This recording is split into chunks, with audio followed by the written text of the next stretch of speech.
Alrighty.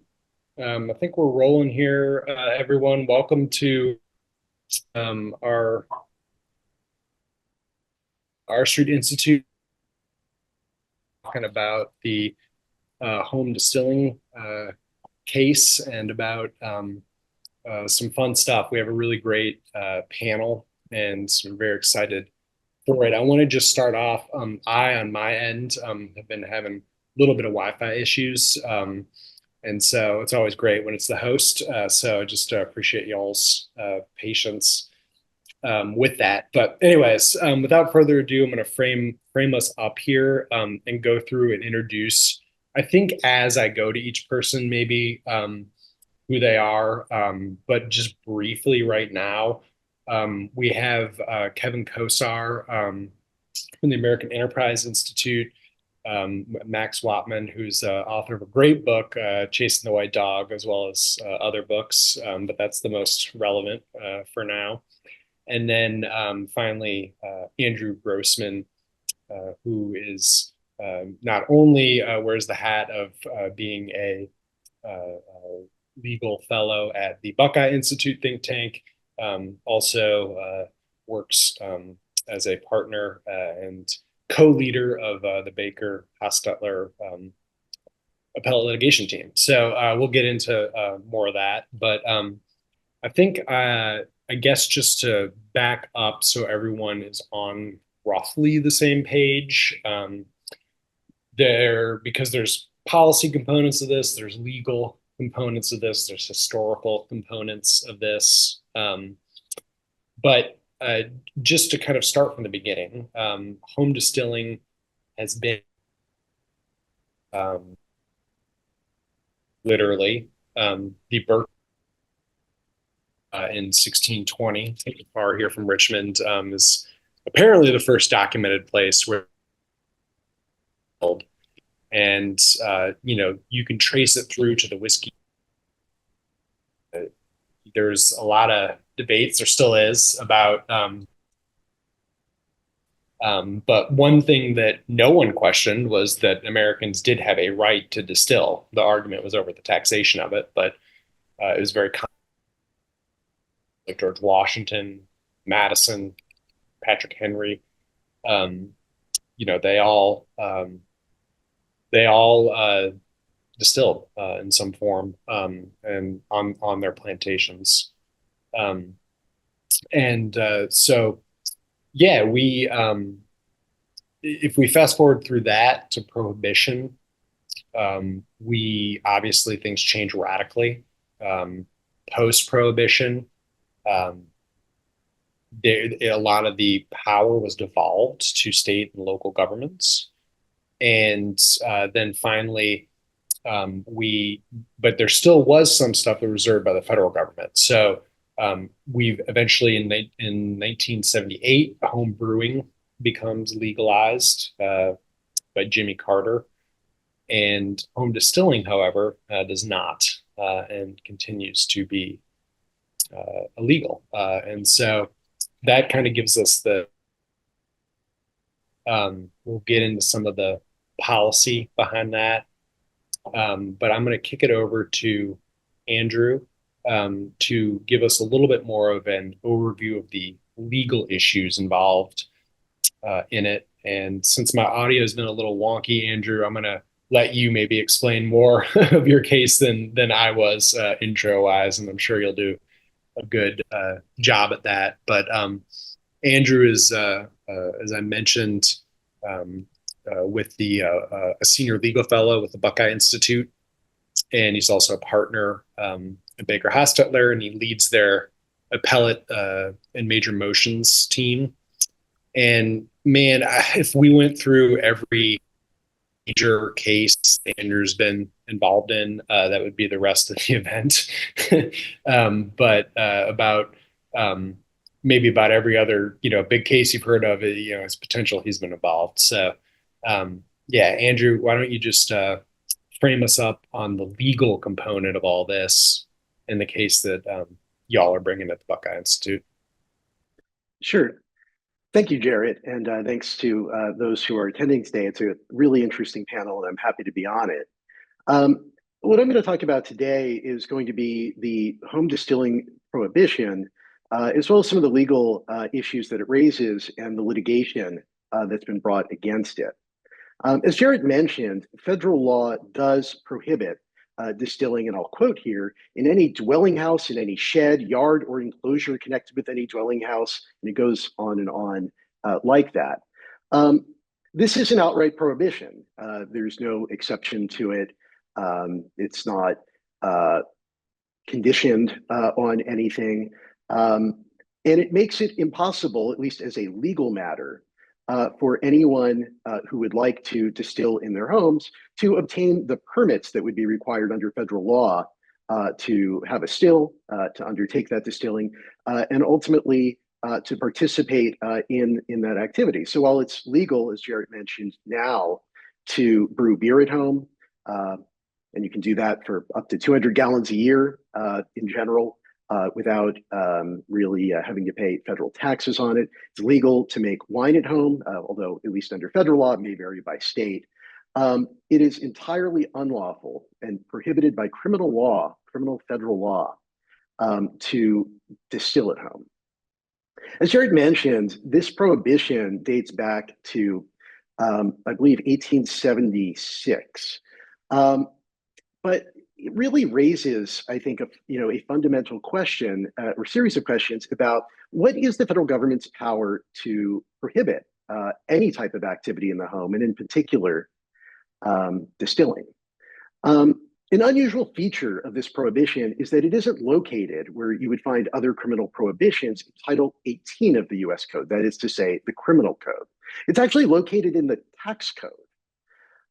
There is, of course, a federal excise tax on distilling spirits, but this goes, it would seem, somewhat beyond that tax into enacting what is effectively a prohibition. And so the question here is just what is the government's power? I mean, typically, when you think about the federal government, you always have to ask yourself, what is the enumerated power upon which the government is relying to prohibit a certain activity or to regulate a given activity? And with the home, and even beyond that, you kind of get into questions about, well, where does the federal government's reach kind of extend, and where is it limited by principles of federalism? In other words, the rights that are the rights and powers that are reserved to the people as well as to their states. The home distilling prohibition really does knock down a lot of lines or cross a lot of lines in these inquiries. It is a very rare thing for federal law to regulate activities that one undertakes in their homes. In fact, it's very difficult to think of other prohibitions or criminal laws that would tend to apply to ordinary activities, mixing up household ingredients, and doing things of that nature. Typically, federal law doesn't reach quite so far. Those things tend to be addressed, if at all, by state law. By the same token, the states have what is generally viewed as plenary authority with respect to the regulation of the availability and access to alcohol under the 21st Amendment. And so any case that addresses, when you think about this federal prohibition, you're inevitably going to wind up thinking about, well, what is the government's authority? And it really is tied up with those questions. These questions, of course, were incredibly important ones back as recently as the 1990s. In the 1990s, the Supreme Court undertook what was viewed at the time as the federalism revolution, beginning with a case called Lopez. In that case, the court recognized something that it hadn't recognized for the 70 previous years at that point, which was that there are limits on the federal government's power to regulate commerce among the states. In other words, the Commerce Clause.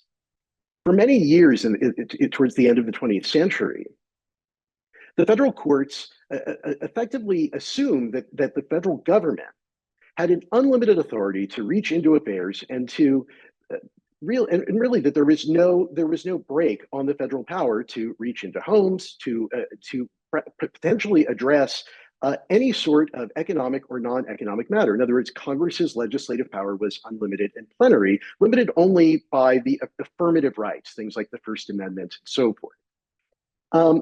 That assumption fell by the wayside in Lopez, a subsequent case called Morrison, and that led to enormous foment in the lower courts as all of a sudden judges were thinking through on a case by case basis and a statute by statute basis, what is the government's authority for taking this particular action?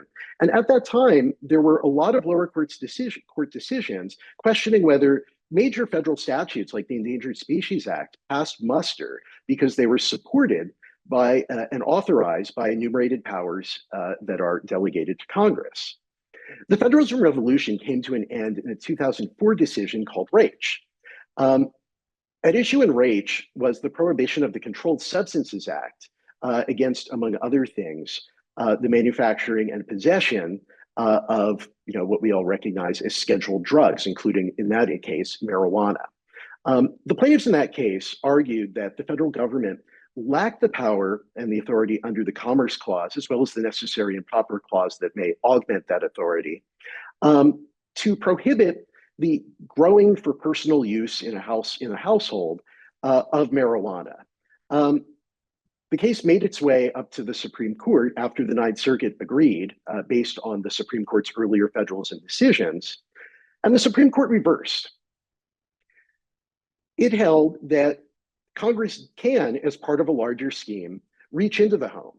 It can, as part of a larger scheme, regulate individual activities, even if those activities have in and of themselves, have no direct effect on commerce and are not themselves commerce. Raich spelled the end of the Federalism Revolution, but in recent years, there have been stirrings that it may be revived. And probably the leading case right now that addresses this broader question of the government's authority is one where I am privileged to serve as counsel along with the Buckeye Institute, known as Ream, Ream versus United States. The plaintiff in Ream, John Ream, was an aerospace engineer. His wife, Kristen, brought him a home brewing kit, and for 9 years, he practiced the art of home brewing. At first, he wasn't very good at it, but over time, he was winning more and more accolades from his friends and family for his brewing. He and his wife ultimately returned to his home in Newark, Ohio, outside of Columbus, and they founded the Trek Brewing Company. It's a craft brewing company, and it's been a very successful business in their community for a number of years, and it's become a place where many people in the community gather together and meet one another. And it's something that, for him has been the realization of the American dream, his own business, doing something that he enjoys and that he loves. So brewing became his business, and now he needs something else to do for pleasure. John is interested, is an aficionado of whiskeys. He particularly enjoys rye and bourbon. And in the same way that all those years ago he took up home brewing, he's interested in taking up home distilling. But of course, it's unlawful.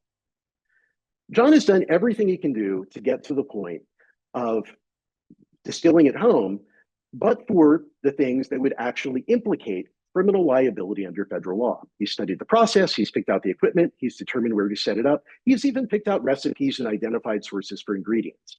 The very next step is to buy a still. If he had a still that was going to be used to produce alcohol for consumption, it would have to be registered, but that's illegal because it can't be registered if it's in the home. And so on behalf of John Ream, we brought suit against the federal government, arguing that the home distilling prohibition simply exceeds the government's powers and therefore, as a result, violates the 10th Amendment, which reserves the powers that are not delegated to the federal government to the states and to the people. The government did move to dismiss the case, putting forward two separate constitutional theories. One was that this prohibition is supported by the taxing power. In other words, sure, it's not a tax in and of itself, but Congress can do things, can enact measures that assist in the collection of taxation. And the other argument was that this prohibition is supported by the commerce power as augmented by the necessary and proper power.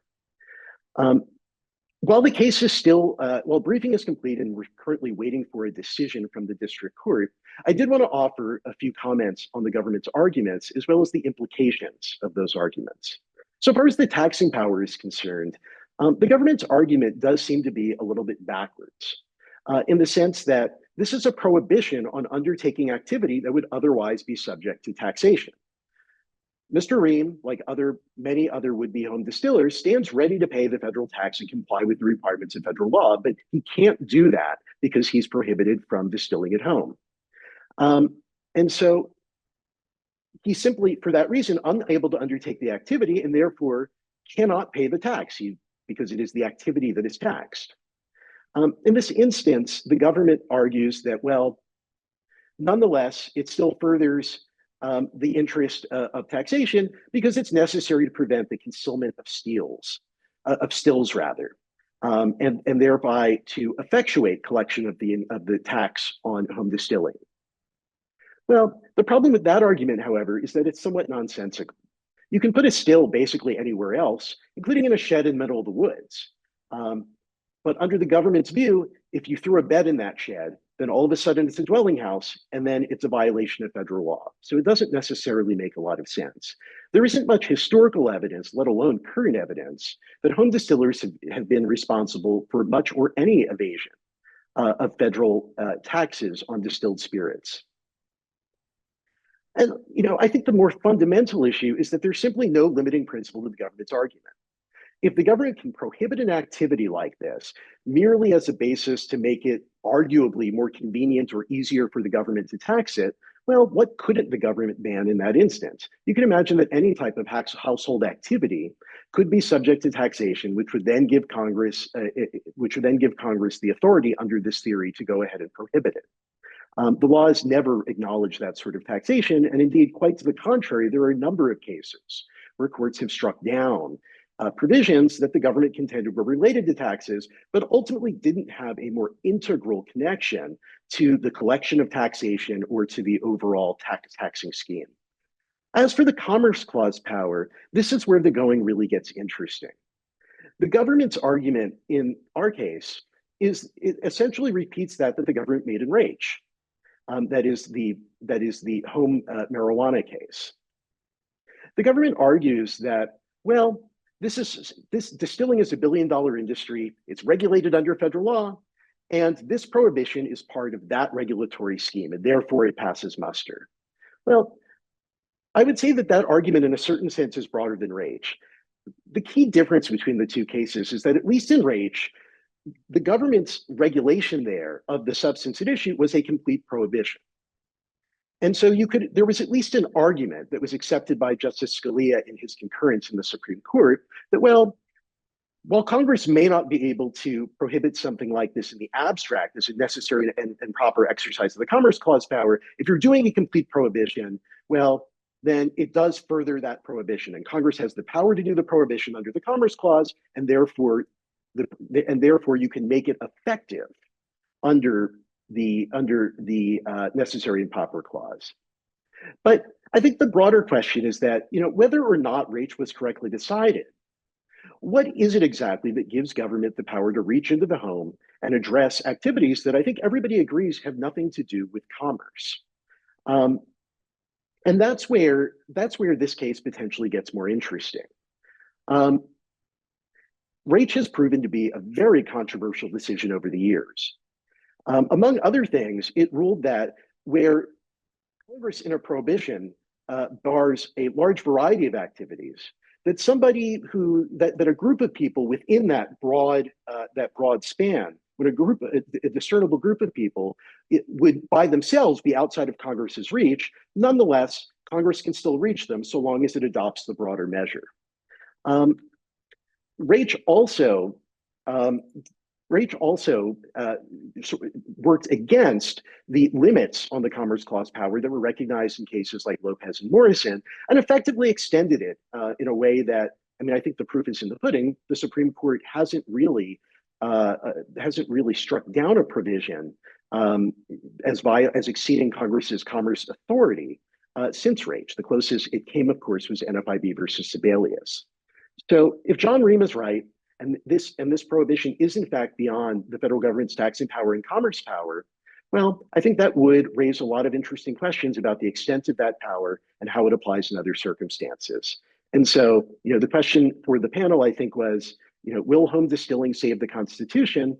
And our answer, at least, is we hope so. Thanks.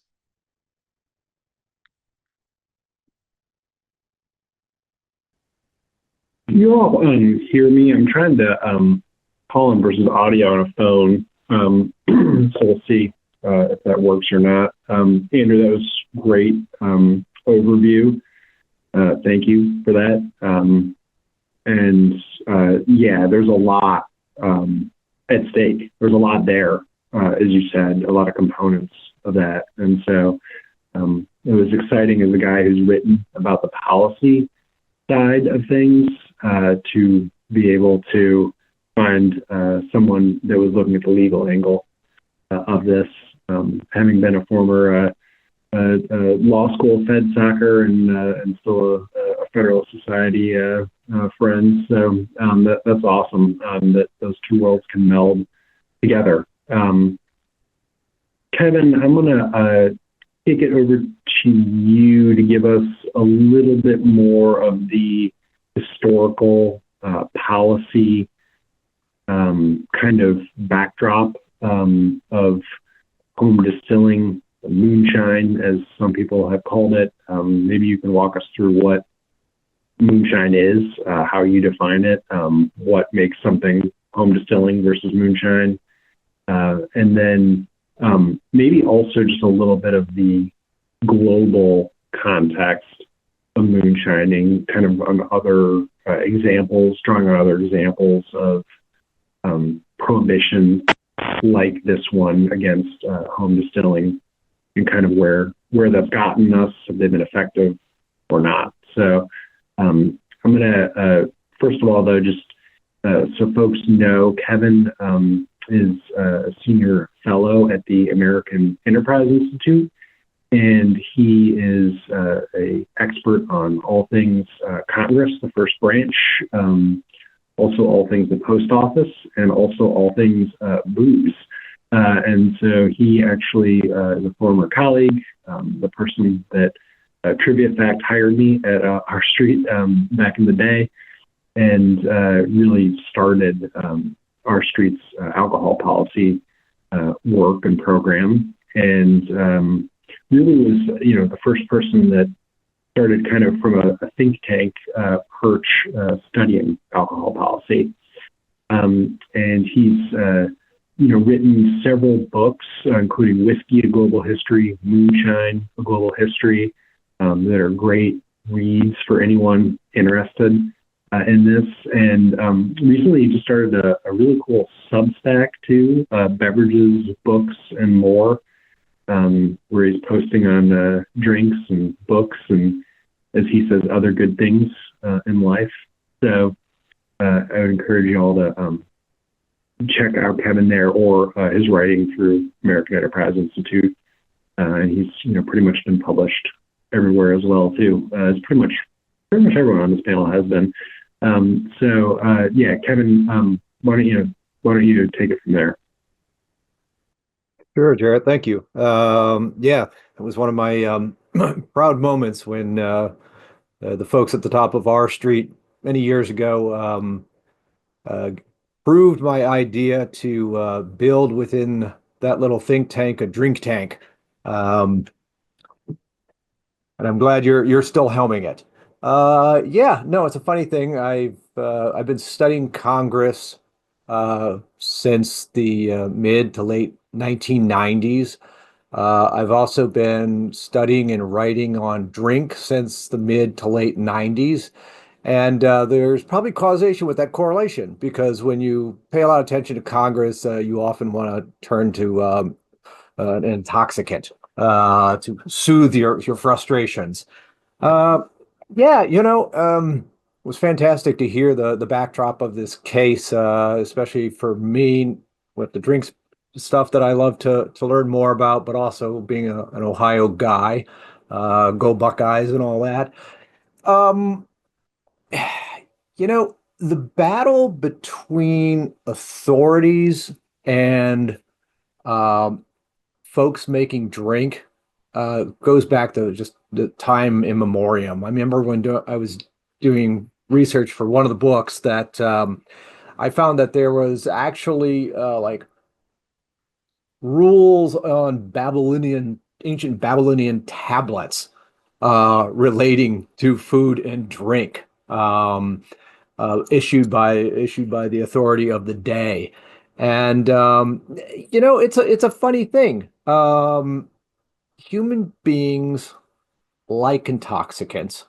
Human beings long ago figured out science of fermentation. You take a starch or a sugary substance, you get yeast in it. Byproduct is going to be alcohol in varying degrees. And then at a later point in time, a couple thousand years ago, they realized that if you took that fermented beverage and you heated it up and the vapors go up, well, those are alcoholic vapors. And then you recondense those, you get an even stronger form of drink. So the science is age old. People figured it out. People know how to do it. Yet at the same time, history was replete with government deciding that it wants to step in and tell people, no, you can't do that. Or if you want to do it, you're going to have to buy a license. You're going to have to pay a tax. You're going to have to obey our rules. And, the rationales have been varied. In some cases, it was simply a power play. In some cases, it was done under the name of safety. In other instances, it was about raising revenue. Jared earlier mentioned the whiskey rebellion in early America, and yeah, that was an effort to raise a bunch of revenue because the country was broke. And so, there's been this just continuing tension. But as a practical matter, no matter how hard government tries, it can never just stop it because it's just so easy to do. Um, you know, yes, distilling correctly is an art. It takes a lot of practice. Not all the vapors that come off of a substance are ones that you want to condense and ultimately drink.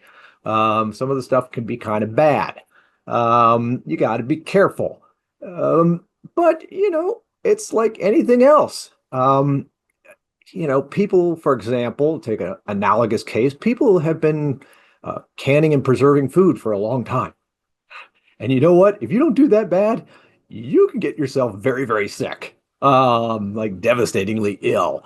But instead of trying to prohibit it, the government's attitude, you go to the U.S. Department of Agriculture's website, they've got guides that teach you to can safely because there's this recognition like it's just ludicrous for us to imagine that we could ever stomp this out. So why don't we just reduce harm by hopefully helping people do it better? I've kind of argued that, maybe that is where we should go in this country when it comes to home distilling. You create a right to home distilling, cap it at some amount, tell people like, look, you can make this for your own purposes or for gifting to your friends. But you can't sell it. If you want to sell it, then you do need to register, whether it's locally or federally. That'd be a different debate. And by the way, here's some tips on how to do it right. Yes, with distilling, you can have explosions. You can do things that create, toxic brew. And that would be a lot better. But it seems to me that the federal government's long set in its ways of trying to control this topic, trying to prohibit people from doing it. And, they don't want to give up the tax revenue. I mean, they look at this as a money source that they're kind of entitled to. And they've been doing it so long, they're just not going to let that go. I can't think of a single government agency that regularly tries to cut off its own revenue streams, but it's to some degree, I feel like it's a bit of a fool's errand. Anybody in this country can go online and order a still and just start doing it in your backyard. You go on YouTube, you can read videos, you can buy books on home distilling off of Amazon and other sites. Like the knowledge is out there. People are going to do it. And the question is like, why do we have a law in the books, threatening people with fines and all that sort of stuff? Isn't there a smarter way to approach this? Because control just simply, it's impossible. Andrew earlier mentioned about taking a still and putting it out in the woods. Like people have been doing that forever. Even when we had the prohibitionist regime in this country, 100 years ago, they couldn't catch everybody. Why? Because the country's too dang big. You'd have to fly drones over every square inch of the country, and you'd have to have infrared to like penetrate into people's houses and garages to figure out if they're doing it. So like, what are we trying to accomplish here? And of course, why is it the federal government is trying to do this? Because, restaurants, those are mostly regulated at the state and local level. It's not the feds who are coming in and taking a look to see, whether or not you're cooking the rice at the right degree or if you got rubber gloves on when you're preparing food. So anyway, kind of a broader historical thing, but yeah, moonshine's everywhere in this world. Governments everywhere are trying to control it, trying to tax it, trying to get people to have licenses, and there's limited success because again, it's just so darn easy to do. That it feels to me that there's a whole lot of energy and resources being expended to try to stop something that's just simply going to happen regardless. So with that, I've had my said for the moment.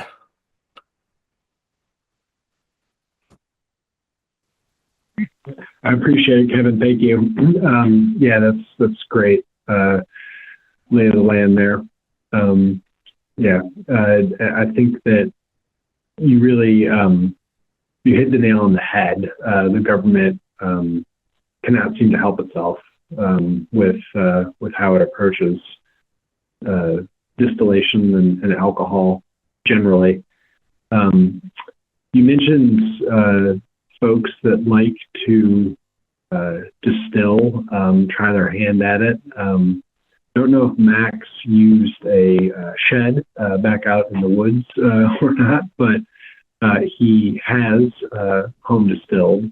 I think maybe the only person, I don't know, I guess, probably no one else would confirm or deny, but given that it's a felony, but Max has written about it in a wonderfully funny, engaging book, Chasing the White Dog, and it's kind of a modern chronicle of home distilling.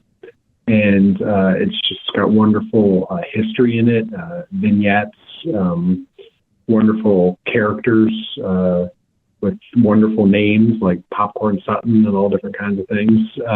And so, Max, first of all, can you walk us through a little bit your book and just this process that you rigged up of home distilling, because it's a great story.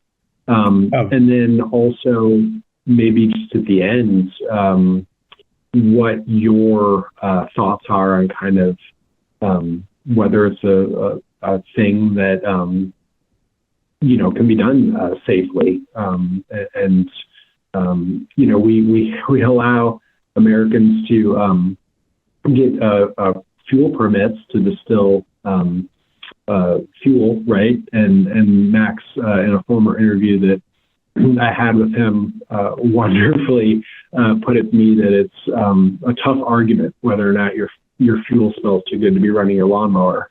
And so that I think that shows that it's done in other contexts. That's kind of my view of it. But Max, I'll obviously let you speak for yourself. So yeah, just walk us through some of your work on this. I would love to. Thanks. I'm glad to be here. And yeah, the crux of that argument is, how dare you tell me I can't make my fuel out of peaches? I mean, why? I've long established that all the distilling that I've written about has been done by a fictional character whose name just happens to also be mine. In fact, one of the federal prosecutors that I worked with a lot wrote me a note after the book came out and said that she was really happy to see that I had such a vivid imagination in other jurisdictions for my basically. Ironically, I was thinking about the irony of how I came to pay attention to moonshine because I actually discovered it because of an explosion. I I had kind of been dared inadvertently by an editor who said, there's no big story there. You'll never find anything good enough to write about. And I was like, oh yeah, and in my LexisNexis searches, I found a story about a distillery in Pennsylvania, in Philadelphia, that had blown up. And I took that, and it was huge. I mean, it had HVAC. It blew a whole wall out of a brick building. Um, and at the time, thinking, I think the way people generally think, that I was like, yeah, right, because stills explode. Um, I actually learned eventually who blew it up, um, which is a name that I won't even say, but even a fictionalized version of. But I learned I kind of figured out the connections, and I was talking to a guy about how, well, that was a really similar setup to the one that those boys run down in North Carolina, and he was like, yeah, that's why it blew up. Like, it wasn't an accident that happened. I found that whole world to be fascinating enough to warrant, really diving in and really, and I think I learned to distill simply out of a desire to understand what was going on with the process. Just that, how can I write about it if I don't understand what it is? How can you do it? How can you talk about this if you've never done it? Just in the same way that I wouldn't trust I wouldn't trust that guy that writes barbecue reviews for Texas Monthly if he had never smoked any meat. A far more dangerous process, I think, actually, than making moonshine, considering the various temperature levels and the potential for contamination. And it was fascinating, really difficult. I think one of the things that's really important to consider when you think about who's doing this are the barriers to entry, that, like, getting a ferment that runs properly, dealing with the equipment in such a way, there's a baseline level of competency, which I often didn't display, that really keeps some of the mistakes that you would think would be made out of the process. That it's a kind of self-selecting thing. In fact, I wasn't surprised at all to hear that John Ream was an engineer. Over and over and over again, it's engineer guys who get into this because it's like they like the equipment, they like the question that's being asked, they like refining towards efficiency, just, I think, naturally. Those guys don't recklessly go into things and blow things up. In fact, when you look at what the process is, it's not inherently explosive. It's not a pressurized environment. It's a sippy straw. It's open. Pressurized alcohol vapors are definitely dangerous and definitely hard to deal with, but they don't happen on a still that's running properly. There was one that blew up. So the Silver Trail distillery blew up. And it turned out that there must have been a clog. Everybody that looked at it said, I don't know, that's really strange, but there must have been a clog in the top of the still, and somebody had replaced a pressure release valve with something that was like 150 psi. That's not the basis on which, that would seem a very shallow basis upon which to legislate something that, people, yeah, I can drive around on the rims of my wheels too and get pulled over and told not to do that anymore, but that doesn't make cars illegal.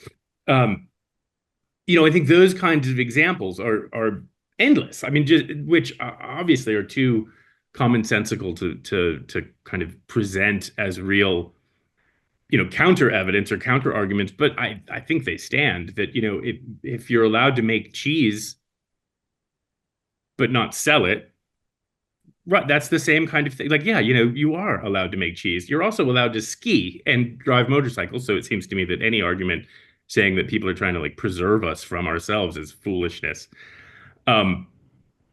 It quickly becomes simply,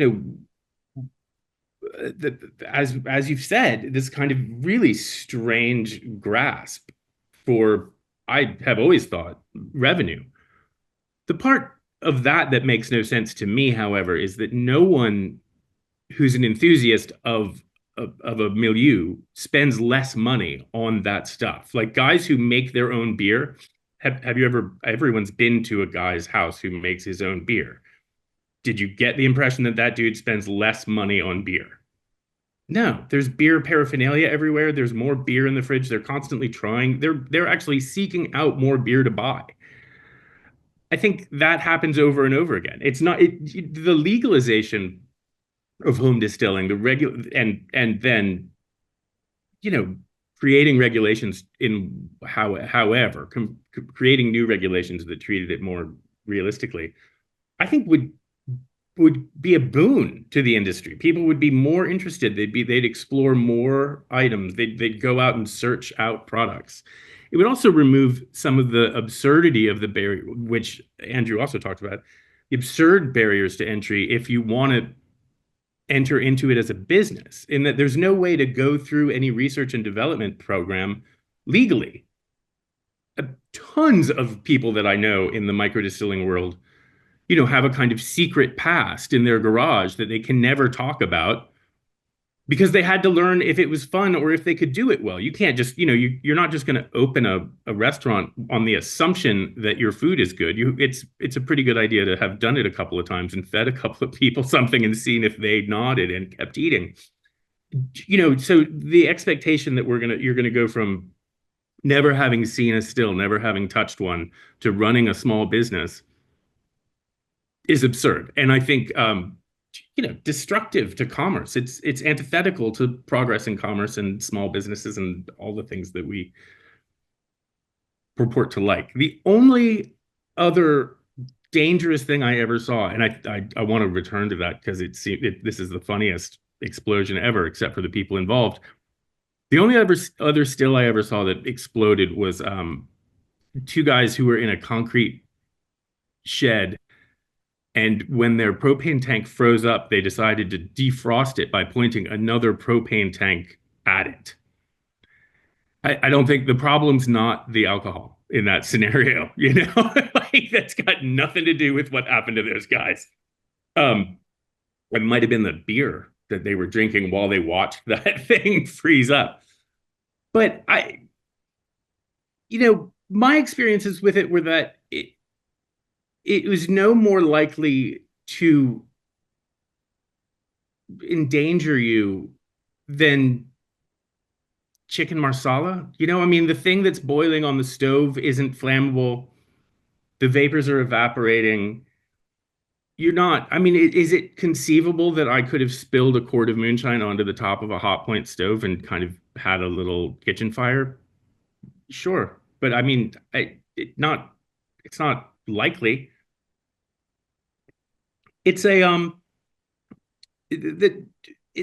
strangely illegal process to me. I don't see it. The line in the sand to me has always just looked utterly arbitrary. Like, oh, now there's this thing that we call something else, and that's going to stay illegal. That like in this, and I often wonder if it runs on the prejudices of like, you hear a lot of kind of old school puritanical pitches about how like I would have a beer, but I would never drink kind of thing. Like, are we just pretending that this is a whole different, we're ignoring that health school lesson about how all the, the beer and the wine and the shot of liquor are all the same, and moving liquor over into some magical, extra powerful category. That seems bonkers to me. I know that's not a reasonable way to live. I think, and the persistent idea that you can accidentally create methanol in an ethanol production system is equally bonkers. You can't. Lots of people, I'm sure many industries wish that you could, because it would make things a lot easier. But you can't just get wood alcohol out of food products. You're not going to sit at your, any more than I could just accidentally get gasoline. It doesn't happen. So all of the blindness stories from Prohibition, as I'm sure many of you know, were additives. People, the feds added poison to industrial alcohol, either to discourage people from drinking it or to kill a bunch of jazz musicians. I'm not sure which thing was the main motivating factor, but I know which thing happened. You know, bunch of dead jazz musicians and no discouragement at all. Which I think is the key to my view of this whole argument, which is that you can't, as was said, you just can't prohibit things that people are going to do anyway. And when you start making laws and insisting upon laws that no one takes seriously, they get nullified. And once you start nullifying laws, you you disrupt the rule of law. Then suddenly all laws are potentially silly. Um, your reaction to whether or not that's a good or a bad thing, I think, is up to you. But it doesn't seem like a good strategy for a legal system. And I don't, yeah, and I mean, it seems mostly commonsensical. Yeah, no, thanks, Max. That's wonderful. Appreciate that. Yeah, one thing I would add to the harm thing and to the policy arguments generally, Andrew, we'll circle back to you in a second because I know that this type of legal challenge does not implicate the policy arguments in the way that certain other types of legal challenges can. And I want to ask you a question about that in a second. But just to stick with the policy point here, and maybe the experiential points that Max was making. New Zealand has allowed legal distilling, home distilling. They've legalized it since 1996. And being wonderful, tiny New Zealand, they can keep nationwide statistics very well. So they charmingly, I think, have a whole database and reports on people that have died from residential house fires and what those fires were caused by. Which is an incredible thing to have statistics of. But I can't find going through it any example, even one of and they do track home distilling in there too, of it be of a death be caused by that, and they also track overall number of fires. And to Max's point earlier about the chicken marsala, there's actually been far more from gas stoves. Than stills, and it being a couple days after Thanksgiving, we hear the news stories every year of the people blowing themselves up in the backyard with the deep fried turkey fryer, and so there definitely is some dissonance there. Kevin, but while we're on this topic of potential harm, I'm going to send it back over to you because I know that you've looked at you've looked at this from multiple perspectives, including some of the harms that happen when prohibition is in place, but also some of the harms of just the actual process of distillation. So, what are your thoughts on that? Yeah, sure. Max hinted at earlier. Yes, distillate vapors can be flammable. And so, yeah, if somebody is smoking a cigarette and their still has also got a little bead leak and they're in a room with closed windows, in theory, yes, you could end up with a conflagration. But that doesn't happen often. Some years ago, gosh, probably more than 10, set up a Google News search for a variety of keywords around moonshine and other variants of it, because I wanted to find out, kind of what was happening, stories around it. And every few days, a story comes in about somebody dying from moonshine.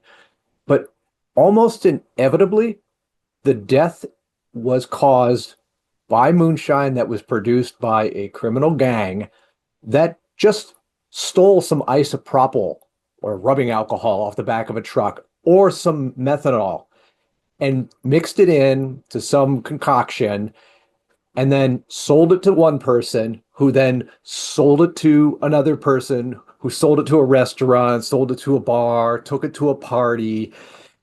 So there was no clear chain of custody sort of thing. So, and I mentioned that because, when we're talking about home distilling, if I'm setting up a still and I'm making some shine and I want to invite my friends over. If they get sick from it, they're coming after me, right? Like you can't run and hide. There's a whole face-to-face economy aspect to that. Moreover, I'm not doing it for profit. I'm doing it because I'm a geek and I want to try this sort of thing. And if I happen to take it, to a bunch of my neighbors and give it away, a Christmas gift or something like that. Again, I'm not seeking profit. I'm not anonymous. And that naturally creates a whole amount of like anxiety for the producer to like get it right. Because you don't want to kill your neighbors.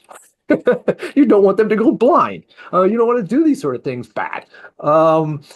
So, I put that out there just because inevitably those who want to keep the prohibition on home distilling in place are going to say like, oh, well, look at all these instances of people dying from it. Moonshine kills people. Yeah, moonshine kills people because those are bad moonshiners who are putting garbage in there because it's cheap, they're making money, and they know they're not going to get caught. And I don't think I've ever seen that story told in a way that the moonshine went bad or the process was done. It's always, and then they mixed it with kerosene. There's always this other step of like very deliberate, like what can we use to, I don't even know if that counts as inebriation. What can we use to mess people up in this that's cheap that we found laying around every time? Yeah, I mean, as I said in the beginning, when you distill, you don't want all the vapors. You want to get rid of the so-called heads, the so-called tails. Why? Because they taste like crap. They're not the best tasting stuff. Doesn't mean they're going to kill you. That's a whole nother question. So these sorts of policy arguments, I think are relevant to the legal question, about the prohibition's lawfulness, because they do potentially get to the question of, is this prohibition tailored to promote some sort of legitimate exercise of a governmental power?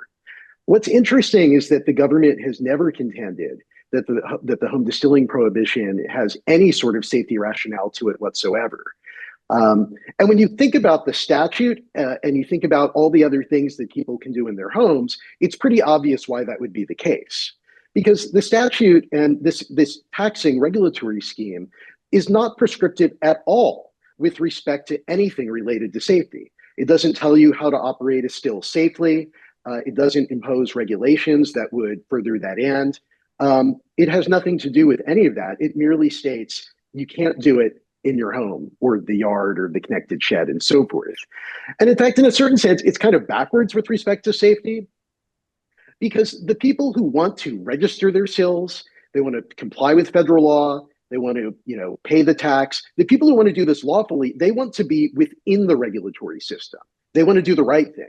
They want to be recognized by law. They want their still serial number to be on a list in the Department of Treasury. They want to follow all the requirements. And what the prohibition does is that it pushes them outside of the regulatory system. Now, from the safety point of view, it probably doesn't make a difference because it's not a safety regulatory system at all. But if you were going to say, well, this is a safety system, it wouldn't make any sense to say, as a practical matter, you can probably get away with this, but we're going to keep you outside of the things that might have guardrails. So, if this isn't about safety and if that isn't really the genesis or the basis for it, there is this question like, well, where does this come from? And I think both Max and Kevin, raised that. The answer is it's moralism. At least that was the initial rationale for this prohibition. You have to look back to 1868 when this was originally enacted. At that point, there were very high excise taxes on distilled spirits, and they were sufficiently high that it created an enormous incentive for corruption among government tax collectors. And the easiest form of corruption was they would go around from still to still, and they'd say, well, you did 1,000 gallons at this particular proof, and we'll cut that in half, and and I, the tax collector, will pocket half the difference on the tax. I mean, the tax rates were so high that was a very lucrative scheme, and there was simply rampant corruption. And Congress's view was, we've got to bring the tax rates down because otherwise we're never going to be able to take control of this. And the industry is going to continue growing, the corruption problem is going to get worse, and the federal government will never get a handle on it. And so that's what they did in the Distilled Spirits and Tobacco Tax Act. But at that point, you had a burgeoning prohibition temperance movement that was gaining steam. It was still not, anywhere near the size it eventually became. But you also had a lot of religious interests that, while they weren't necessarily temperance supporters, were nonetheless still opposed to the ready and easy availability of alcohol. They thought it was abhorrent that people could distill within their homes. It was a violation of the sacred space of the home and the family and so forth. And so this prohibition was a sop to the moralists. So they would swallow the reduction in the excise tax rate. I mean, that really is the policy genesis of this. And it has nothing to do with tax collection. It has nothing to do with regulating interstate commerce. And it certainly has nothing to do with any type of health or safety regulation. Yeah, I should just throw in, I'm glad you mentioned 19th century. Analogous case in the UK, when they were trotting out in the 19th century tax collectors into Ireland. Same deal. This was a miserable job to have to go out there and tromp around rural areas trying to find stills to see whether or not they were licensed. Same sort of thing where you, the tax collector, had a really strong incentive to cut a deal with whoever was making stuff illegally, either to look the other way and maybe walk off with some hooch yourself or some money in your pocket, or to simply under-record what was being produced. Same thing happened in Scotland. That's the incentive structure that you're basically creating. And it gets back to kind of where you'd point out, Andrew, that the current government policy doesn't create the right incentive structures. You want to do the right thing, but guess what? You can't. So either you have to choose to not do the thing at all, or you have to do the thing illegally. Yeah, no, absolutely. Yeah, thank you both for that. Yeah, and that's great historical backdrop there, Andrew. So yeah, thank you for that. I want to ask one more question, legal question about if this case this power were to be upheld. And I'm saying, unfortunately, you all lose, which I don't think is going to happen, but say it does. What does that mean for the limits or lack thereof of the federal government? In your legal briefs, you all have brought up that there would be no limiting principle to stop this from getting to the federal government from, for example, to prohibit home gardening or home baking.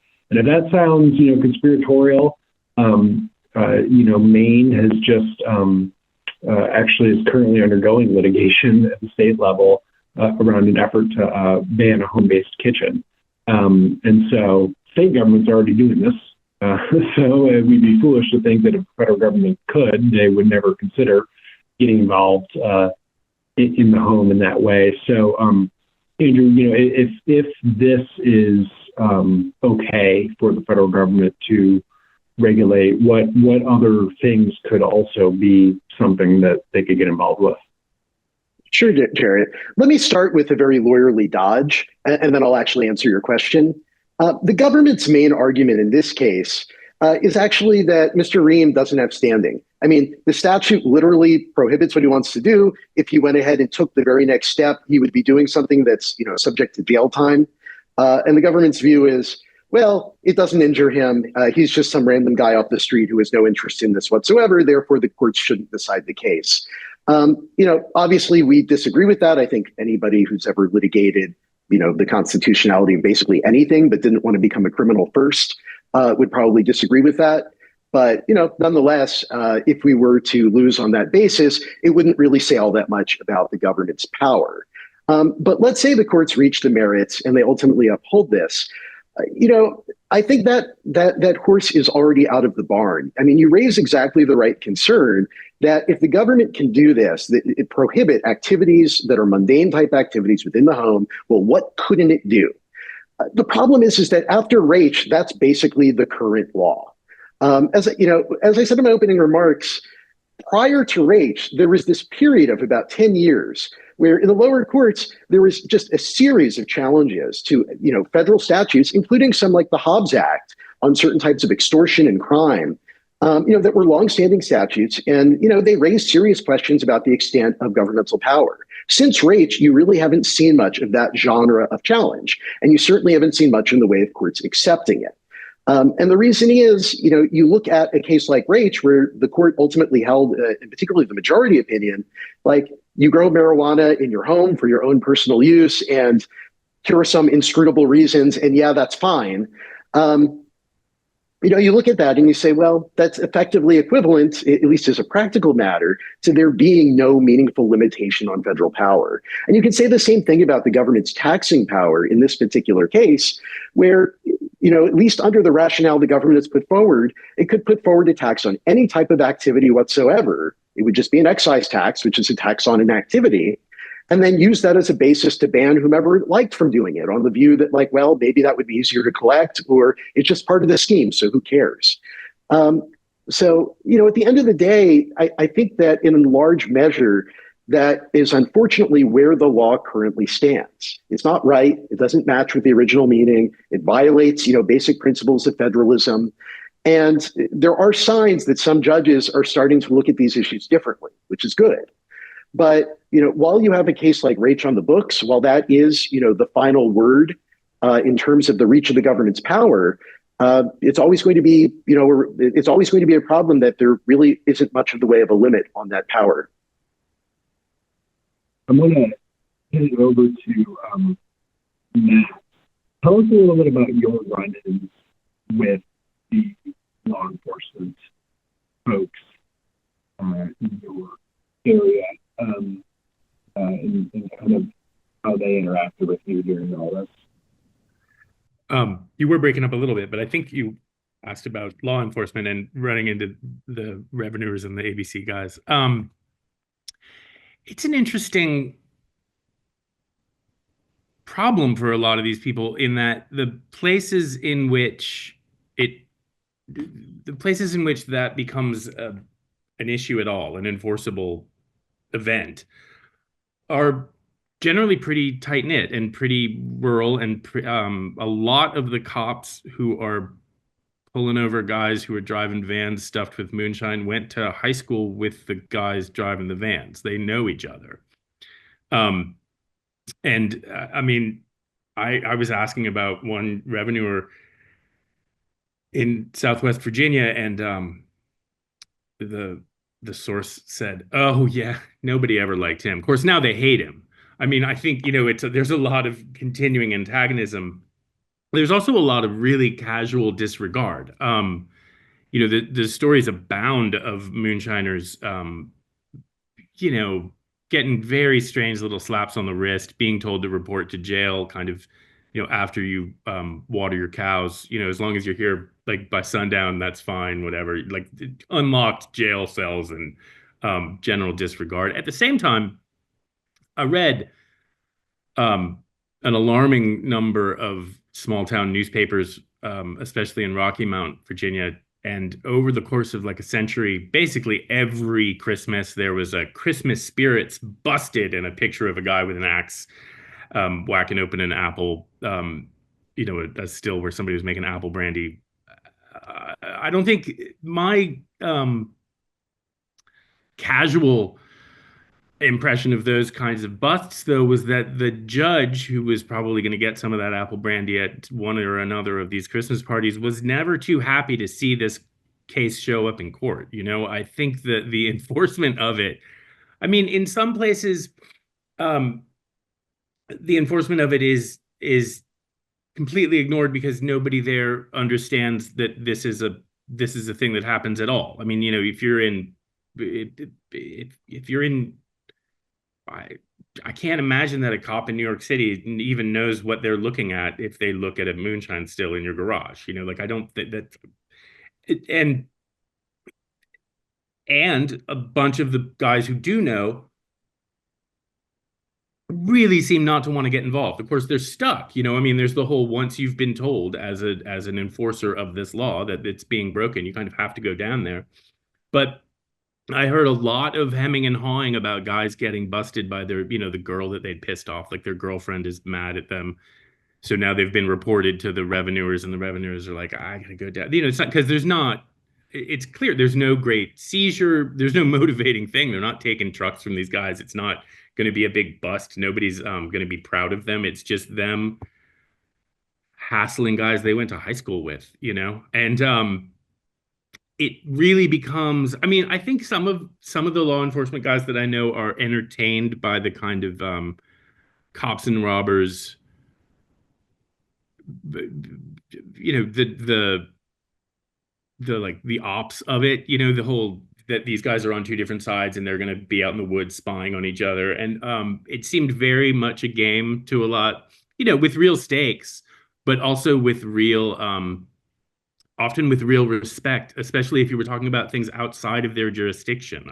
I was talking to some Virginia revenuers about some guys I'd met in North Carolina, and they were so thrilled about the story. They just wanted to, they were like happy that I had found them, that it had all worked out. They didn't care. It's only, they care about the small battle they're involved in, but it's not like they care about it as an overall issue. Yeah, that makes sense. Yeah. And there are, I think it's the inconsistency that's scary, right?